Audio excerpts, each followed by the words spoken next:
আচ্ছা, এই ভিডিওতে আমি আপনাদেরকে দেখাতে চাই কিভাবে সহজ কৌশলে আঙ্গুরের থোকা ড্রয়িং করবেন এবং রং করবেন। এই ভিডিওটি আপনি আপনার ছোট্ট সোনামণিদেরকে দেখিয়ে শেখাতে পারেন। তাহলে দেখুন, প্রথমে একটি বোটা আঁকবো। দেখুন, এখান থেকে নিচের দিকে একটা দাগ দিলাম, একটু ভাঁজ করে এখান থেকে আরেকটা দাগ দিলাম। এটা কিন্তু একটু চিকন হলো। চিকন দুইটা দাগে আমরা বোটা বা ডাল আঁকলাম। এরপর এখান থেকে দেখুন এটা এভাবে লেগে দিয়ে এই তো এখানে একটা গোল করব। আঙ্গুর কিন্তু দুই রকমের হয়, একটা হচ্ছে লাল আঙ্গুর, আরেকটা হচ্ছে সবুজ আঙ্গুর। তো বন্ধুরা, এখানে আমরা একটা সবুজ আঙ্গুর আঁকছি। সবুজ আঙ্গুর কিছুটা লম্বা লম্বা হয়। একের পর এক এভাবে আমরা এঁকে যাব, দেখতে পাচ্ছেন। কিন্তু শুধু আঁকলেই হবে না, আঙ্গুরের শেপ আনতে হবে। এই তো একের পর এক আমরা আঙ্গুর আঁকছি। এটা কিন্তু সহজ কৌশল। দেখুন, এইভাবে করে শুধু নিচের দিকে নিয়ে আসতে হবে। এখানে একটু ফাঁকা ফাঁকা লাগছে। আঙ্গুর আঁকা শেষ করলাম। এখন আঙ্গুরের পাতা আঁকবো। এখান থেকে একটা দাগ এদিকে দিব, আবার এখান থেকে আরেকটা দাগ এদিকে দিব। এরপর আমরা কি করব দেখুন, এই তো এই শেপ করব। এটা শেপ করার জন্য হালকা দাগ দিয়ে নিলাম। এই পাশেও একটা দাগ দিয়ে নিব। এটা কিন্তু দাগ দিয়ে নিচ্ছে, এটা কিন্তু ফাইনালি দাগ না।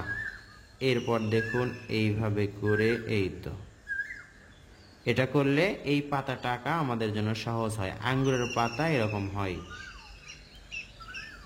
এই তো এখানে এই তো এই দাগের ওপর দিয়ে গেলে আমাদের সুবিধা হবে, নয়তো অন্যদিকে চলে যাওয়ার সম্ভাবনা থাকবে। এই দাগটা দিয়েছি, এখান থেকে এরকম করে পাতার মাঝে দাগ দিতে হবে। শেষ, আঙ্গুর আঁকা শেষ। এখন আমরা এটাতে রং করব। কি রং করব? এটা কিন্তু সবুজ আঙ্গুর।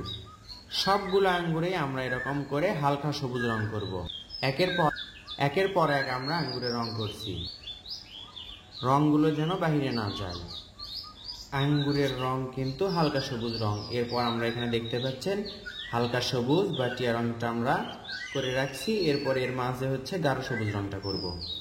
গাঢ় সবুজ না করে হালকা সবুজ রং দিয়ে আবার মিলে দেওয়ার চেষ্টা করব। হালকা সবুজ রং করলেই সুন্দর লাগবে, এজন্য আবার গাঢ় সবুজ না করে হালকা সবুজ রংটাই করলাম। তবে এটা গাঢ় সবুজ রং করার পর আমাদের আবার এই দাগগুলো স্পষ্ট করতে হবে। রং করার কারণে, প্যাস্টেল রং করার কারণে দাগগুলো মিশে গেছে। আবার দাগগুলো দিলাম, এতে সুন্দর লাগছে। দেখুন, এই দাগগুলো আরো গাঢ় করে দিচ্ছি। ভিডিওটি দেখে আঙ্গুরের থোকা আঁকা শিখতে পারলেন কিনা, কেমন লাগলো কমেন্ট করে এটা জানাবেন। আর যদি আরো উন্নত করতে চান, আরো সুন্দর করতে চান, তাহলে দেখুন হলুদ রং নিয়ে বা হালকা হলুদ রং নিয়ে এই আঙ্গুরের ওপরে এইভাবে করে একটু করে যদি ঘষা দিতে পারেন, তাহলে কিন্তু আঙ্গুরগুলো পাকা পাকা মনে হবে এবং সুন্দর লাগবে। এক পাশে, যে কোনো এক পাশে এভাবে করে ঘষা দিলেই সুন্দর লাগবে। ধন্যবাদ সবাইকে। প্রয়োজনীয় ভিডিও পেতে কমেন্ট করবেন। আসসালামু আলাইকুম।